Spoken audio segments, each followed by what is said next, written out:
15 into 68 ನಾವು ಹೆಂಗೆ ಬರಿಬೋದು ಇದನ್ನ 15 ಇಂಟು 60 ಪ್ಲಸ್ 8. ಸೊ ಗುಣಾಕಾರವು ಸಂಕಲನದ ವಿಭಾಜಕತೆ ಹೊಂದಿದೆ. ಇದು ಗುಣಾಕಾರದ ವಿಭಾಜಕ ನಿಯಮ. 9 0 20 1020. ಸೊ ಅದೇ ರೀತಿ 17 ಇಂಟು 23 ನಾವು ಇದನ್ನು ಬರಿಬೋದು 17 ಇಂಟು 20 ಪ್ಲಸ್ 3. ಇದು ಸಹ ಗುಣಾಕಾರದ ವಿಭಾಜಕ ನಿಯಮ. ಗುಣಾಕಾರವು ಸಂಕಲನದ ವಿಭಾಜಕತೆಯನ್ನು ಹೊಂದಿದೆ.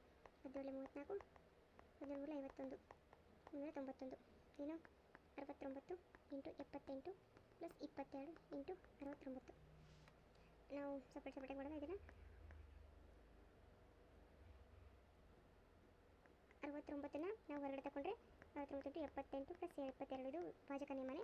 69 ಇಂಟು 8 2 10. ಸೊ ಇದು 0 99 81 96 54 60 62. ಸೊ ಈ ರೀತಿ ನಾವು ವಿಭಾಜಕ ನಿಯಮವನ್ನು ಉಪಯೋಗಿಸ್ಕೊಂಡು ಕೆಲವೊಂದು ಗುಣಾಕಾರಗಳನ್ನು ಮಾಡ್ಬೋದು.